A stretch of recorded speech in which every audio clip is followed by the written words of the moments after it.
Black Mold by J.M. Cennamo. Tommy Illman was only 7 years old when his parents bought the house on Tamara Lane. Though it was no mansion by any stretch of the imagination, the 5-bedroom, raised ranch-style home seemed like a palace compared to the 1-bedroom studio apartment he and his parents had lived in prior. His dad loved to brag about the size of the new house. He said that it even had a finished basement. "I thought the whole house was finished," Tommy said, confused by the term. His father laughed. "Yes, Tommy," he replied. "The whole house is finished. It just means the basement is set up to use as an activity room, a den, or even bedrooms." Tommy gasped. "You mean I have to sleep in the basement?" This idea clearly upset him, and his protest continued until his mother interrupted. "Of course not, sweetie," she assured him in a low, soothing tone. "You can pick which room you want as yours." His eyes lit up. Before he had a chance to respond, he was cut off by his dad. "Except the master bedroom."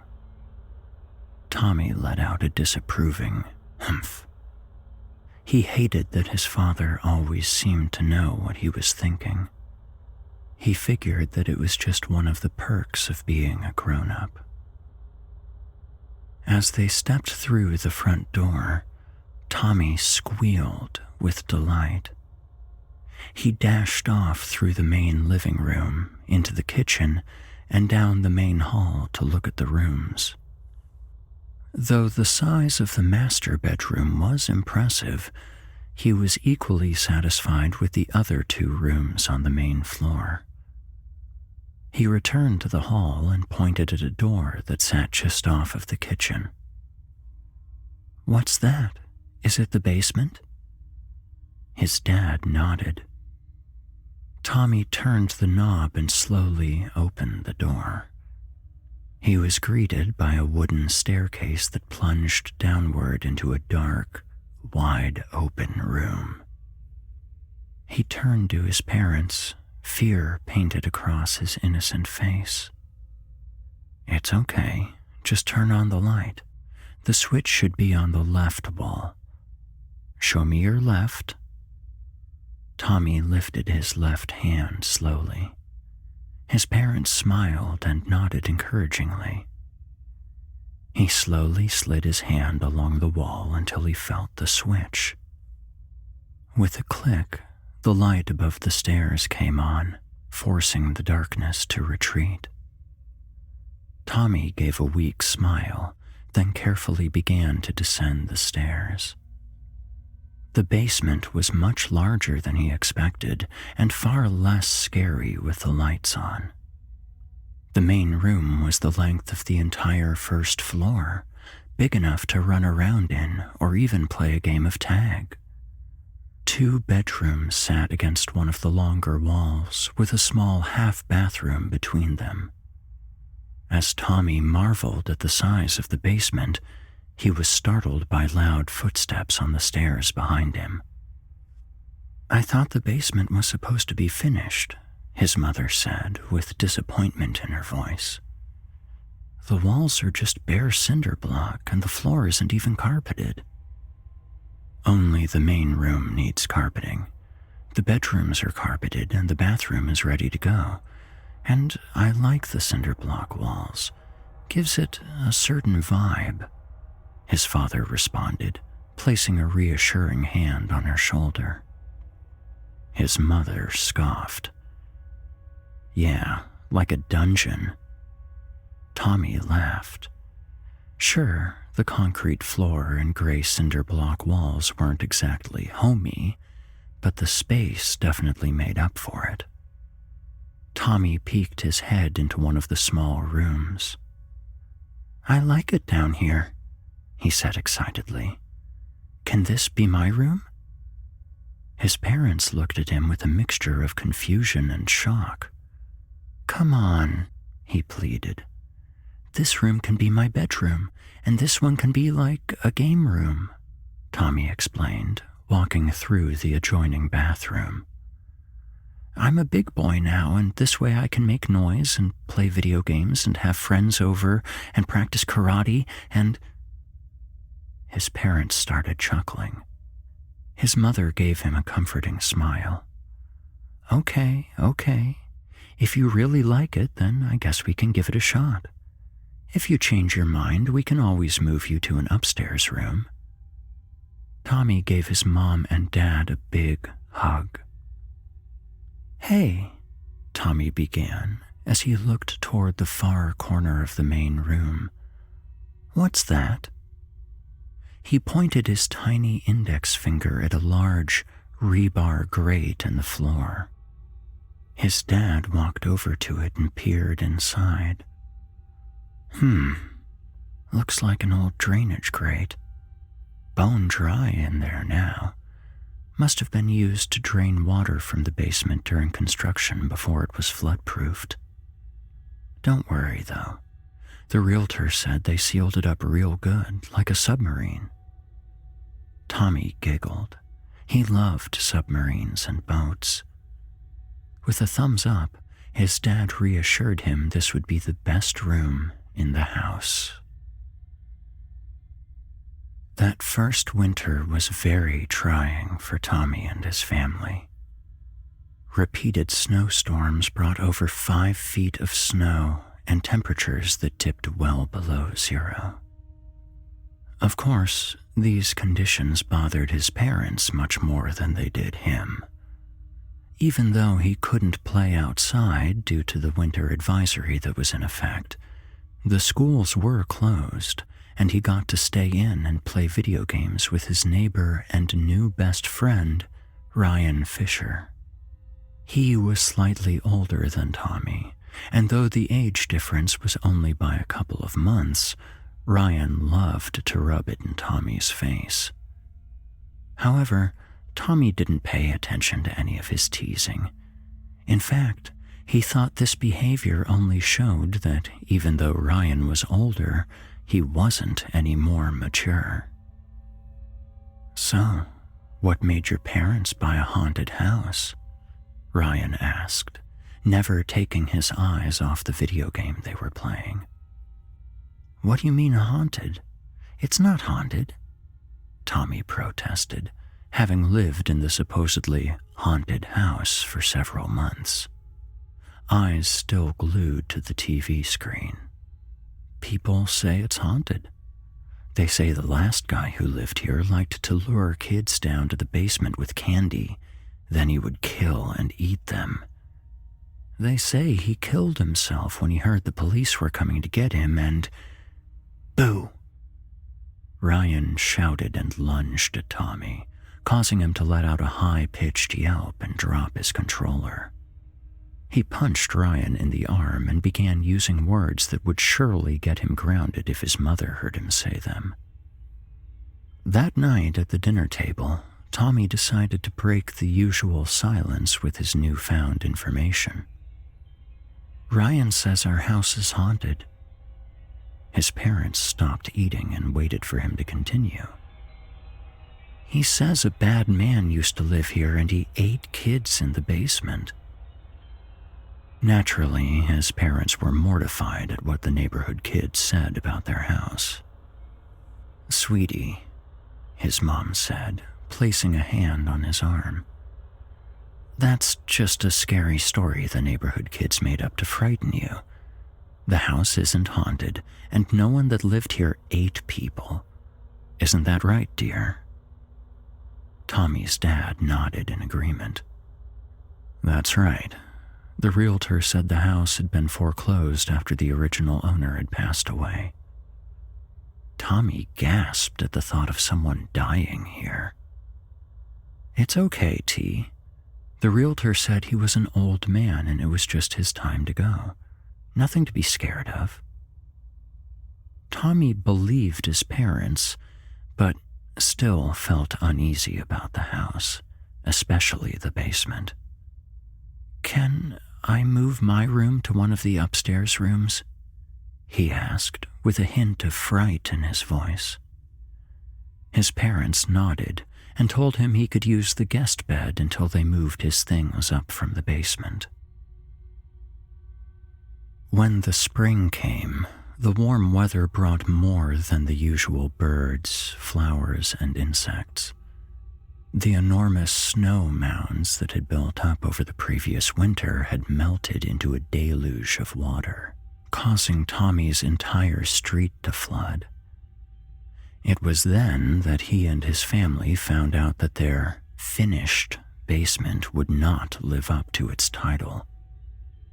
One afternoon, as Tommy opened the basement door to get his skateboard and helmet, he found himself staring at several feet of water instead of the bottom of the staircase. The water was dark, smelled of mildew, and appeared thick and viscous. "Dad," Tommy yelled down the hall, "the basement is flooded." Tommy's dad came running down the hall.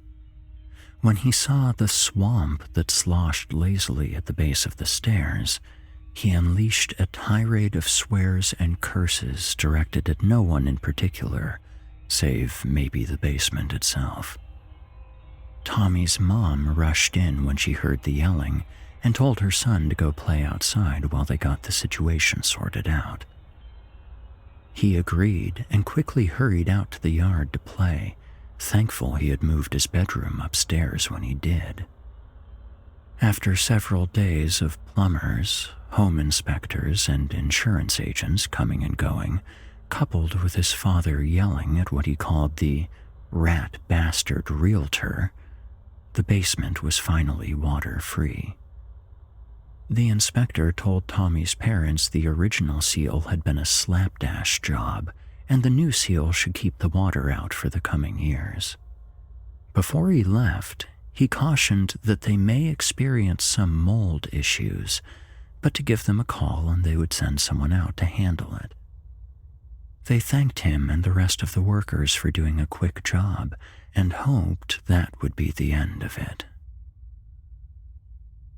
Not long after the flooding and repairs, Tommy was woken from a sound sleep by a faint, scratching noise at his bedroom floor. He quickly snapped on his bedside light and looked all around his room. He was alone, but the scratching sound persisted. He slowly crept out of bed and placed his ear near the heating vent in his carpet. It was then he realized it wasn't scratching he was hearing. It was whispering. "Tommy." The voice rasped like the sound of dry leaves scraping on pavement. "Tommy, please come down here. I want to meet you."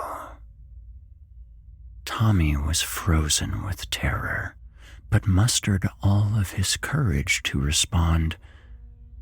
Who are you?"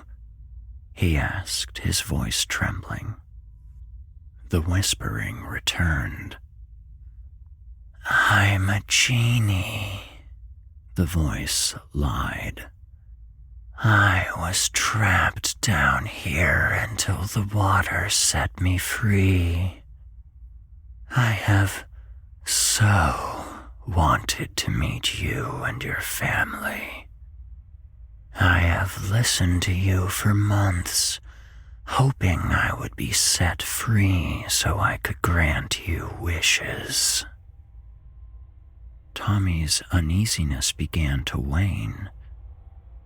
"Come downstairs so I can grant you wishes.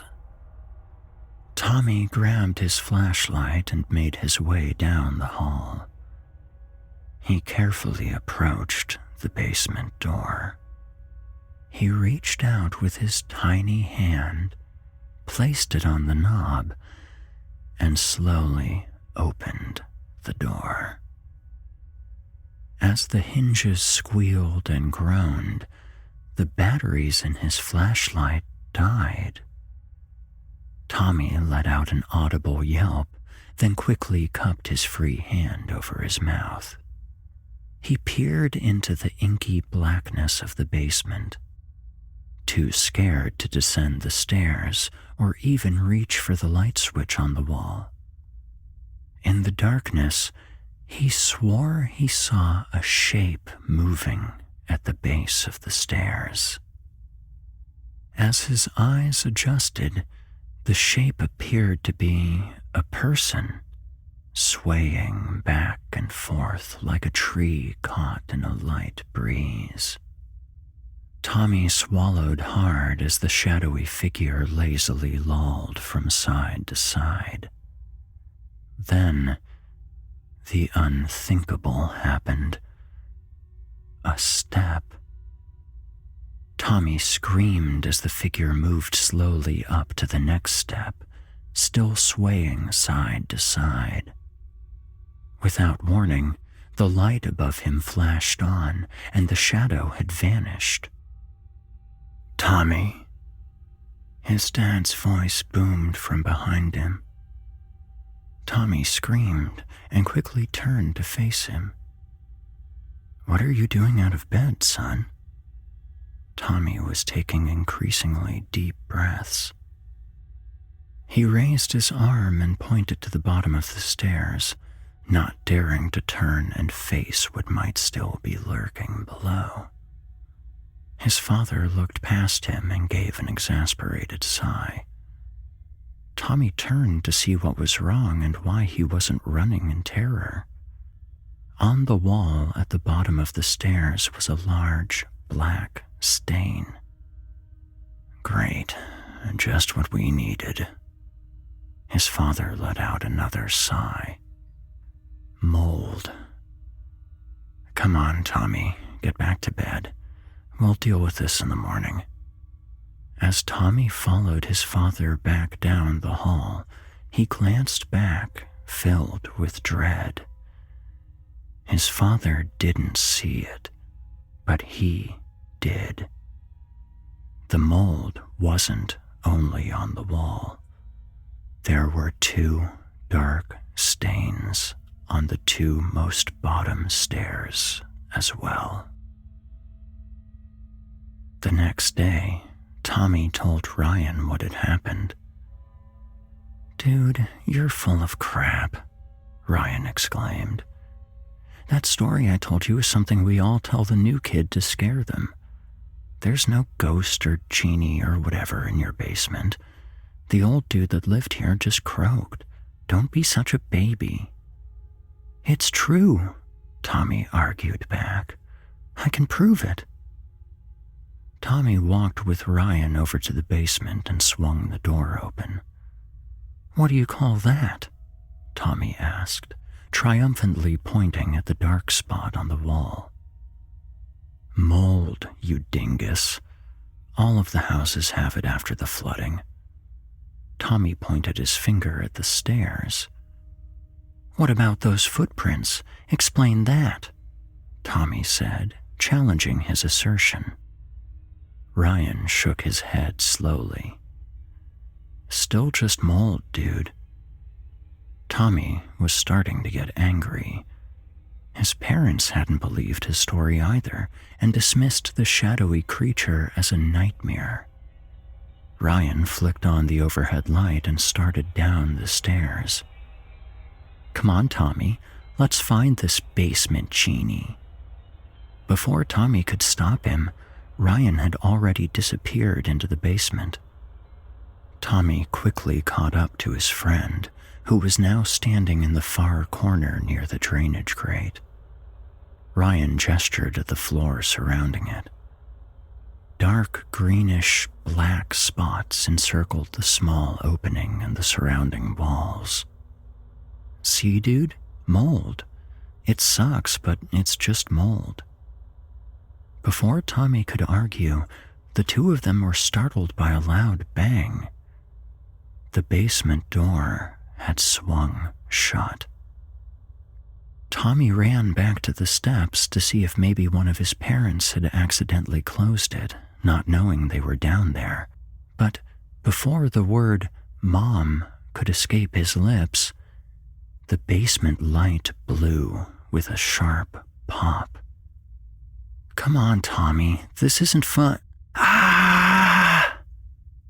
Ryan's words were cut short by a blood-curdling scream. Tommy squinted in the darkness, too frightened to move from the base of the steps.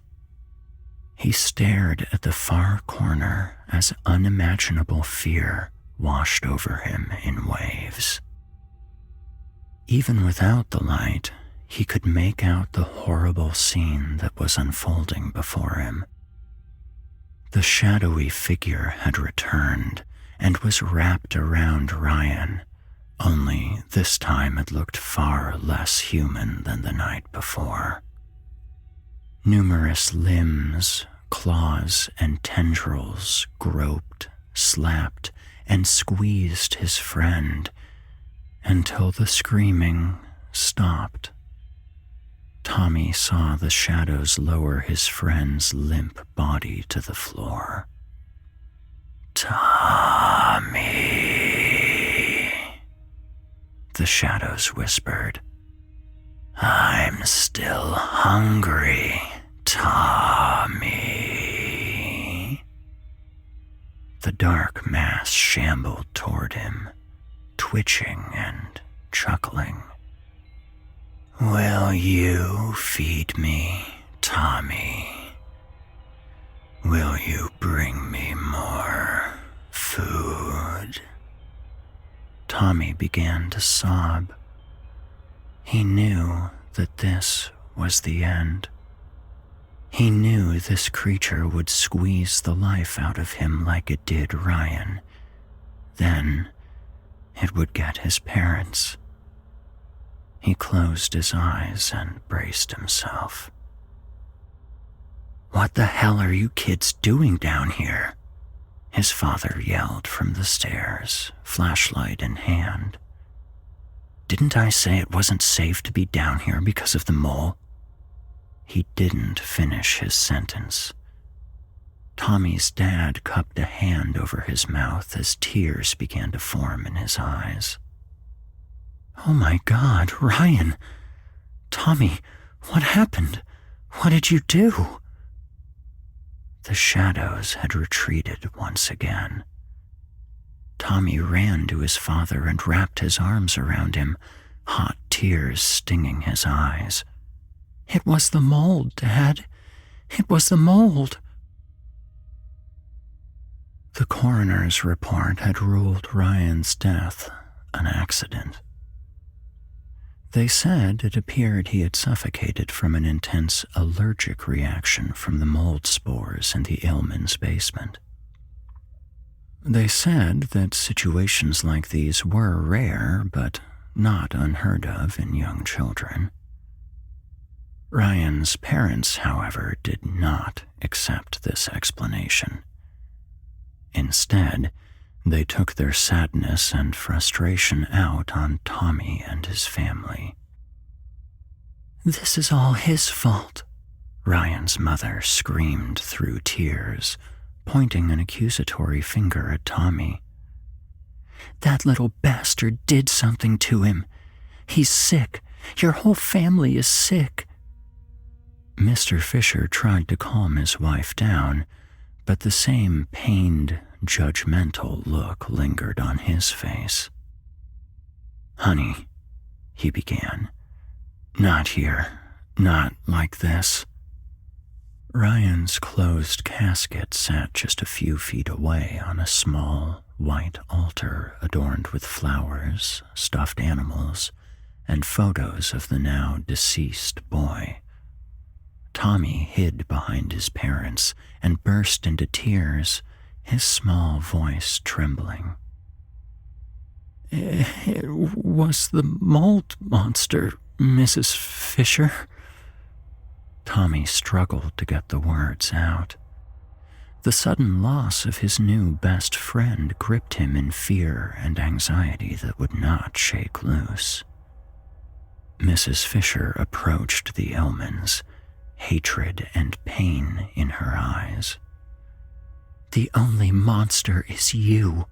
Now get out! Out!" With that, the funeral director approached the Illmans and firmly asked them to leave. After Ryan's funeral, things only got worse for Tommy and his parents. The voices and shadows had stopped, but his fear of their return kept him awake most nights. One evening, when he should have been sleeping, he heard his parents arguing in the living room. Tommy's mother wanted to sell the house and move. "We can't stay here," she pleaded. "The mold is dangerous and Tommy is terrified. His best friend died down there." His father met her concerns with anger. "We can't just leave. We've sunk so much money into this goddamn house. And who's gonna want to buy it after a little boy died here, huh? I had that shit in the basement cleaned best I could, and I filled that damn drainage grate with cement. What more do you want from me?" "What about our son?" she screamed. "Don't you give a shit about him? He won't sleep. He barely eats. He won't even go near the basement. He's traumatized." Tommy's dad paced back and forth, hands covering his face. Fine. Then take him to therapy. Get him some help. He's obviously all screwed up. I told them not to play in that damn basement. You do whatever you want, but I am not leaving." His mother grabbed her coat and stormed down the hall to Tommy's room. "Get up, sweetie," she said, lightly shaking Tommy's shoulder. "We're going to go stay with Aunt Linda and Uncle Steve." Tommy slipped on his shoes, took his mother's hand, and the two of them drove off into the night. Tommy didn't see much of his father after that fight. He and his mother stayed with his aunt and uncle until they were able to find an affordable townhouse. For the first few years after his parents separated, his father would come and visit a few times a year, but the constant bickering with his ex-wife made his visits less and less frequent until, one day, they stopped altogether. Tommy attended therapy at the behest of his mother and school guidance counselor to help cope with what he had witnessed in the basement. After years of therapy, he eventually came to terms with Ryan's death being a freak accident caused by severe anaphylactic shock. True, he still had his fear of basements, sewer grates, and mold, but he tried not to let it interfere with his day-to-day life. The visions and voices all seemed to vanish the night he and his mother left that moldy old house. Now 18, Tommy had decided to leave the townhouse he and his mother had called home for the past 11 years and rent his own small place in the city. His new apartment was barely bigger than the living room of the townhouse he just left, but it was closer to campus, and he could even walk to work if he had to. One evening, as he was just getting in from work, the weather took a terrible turn. Rain had been hammering down for hours. The gutters below Tommy's apartment filled with rushing water and debris. This type of weather always made him anxious. Thunder boomed just above, shaking his windows. He closed his eyes and tried to tell himself it was just a storm. As the noise from the growing storm raged on, his mantra was broken by the sound of his cell phone. The phone jingled to life with a number he didn't recognize. Tommy nervously pressed the accept button. "Hello? Tommy speaking." There was a pause. He heard someone on the other end, breathing heavily. "Tommy, it's Dad. I know it's been a long time since we last spoke, but I heard you moved to your own place and were going to college, and I just wanted to see how you were." Tommy sat silent for what felt like an eternity. There were so many things he wanted to say to him, wanted to shout at him. He took a deep breath and closed his eyes. "I'm fine, Dad. Thanks. Been keeping busy. Work, school, you know." He heard his dad chuckle on the other end. It had been so long since he had heard his father's laugh that he forgot how soothing it could be. "You sound so big now, T. I'm sorry I let time get away from me like that. I should have been there for you, and I wasn't. I hope I can make it up to you, son. Anyway, I have some news you might like to hear. I know how much you hated that old house after your friend Ryan passed away. Well, I just heard from our old realtor that they tore it down to make way for condos or something like that. Isn't that great?" Tommy felt his heart sink. "Tore it down? Even the basement?" Tommy asked, fear causing the hairs on the back of his neck to prickle. "Yeah, even the basement. Great, right?" Before Tommy could respond, his living room light flickered and went out. The room filled with a wet and rotted odor as the vague shadows began to shift around him. "Dad," Tommy nervously whispered into the receiver. "They let it out. They broke the cement in the grate and they let it out, Dad." His eyes darted around the room, phone still pressed to his ear. The silhouette seemed to dance and weave with every move he made. "Tommy, calm down, okay? We've been over this. There is nothing in that basement that can hurt you."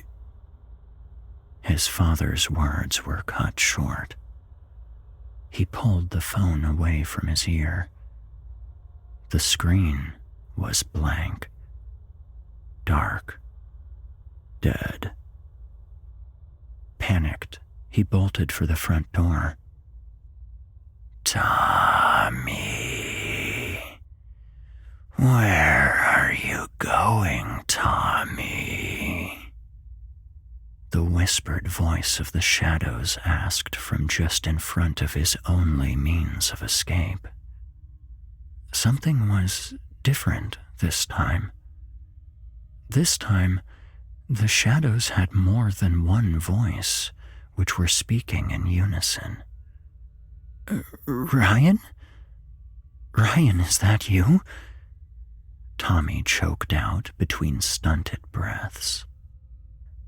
"We're hungry again, Tommy. We haven't eaten in years. You're going to feed us, Tommy. You're going to feed us." The engulfing darkness slithered through the air, wrapping Tommy in their damp embrace. The stench of mold and decay filled his nose. The inky blackness wriggled and squirmed in and out of his mouth.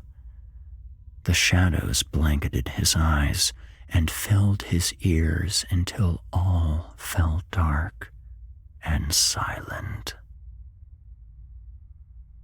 Tommy's father came bursting through the front door of the small apartment. He knew he hadn't been the best dad, but he had to see what had happened to his son when he heard the panic and fear in his voice.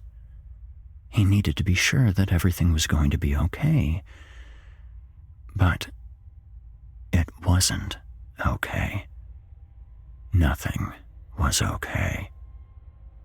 In the small beam of light that trickled into the apartment from the outside hall, he saw the lifeless form of what used to be his little boy, sprawled on the floor. He rushed over and held his son's body in his arms. Silent, weak sobs escaped him as he rocked back and forth, trying to make sense of what could have happened since they last spoke 3 hours ago. The door to the apartment slowly creaked shut, extinguishing what little light the hall had offered. A damp, moldy smell crept into the room. Tommy's father began to cough and choke on the noxious odors that now seemed to surround him. He raised his head and peeked over the shoulder of his son's corpse. On the other side of the room, the shadows bobbed and weaved from side to side. The squirming mass of darkness lolled toward him. "Dad, where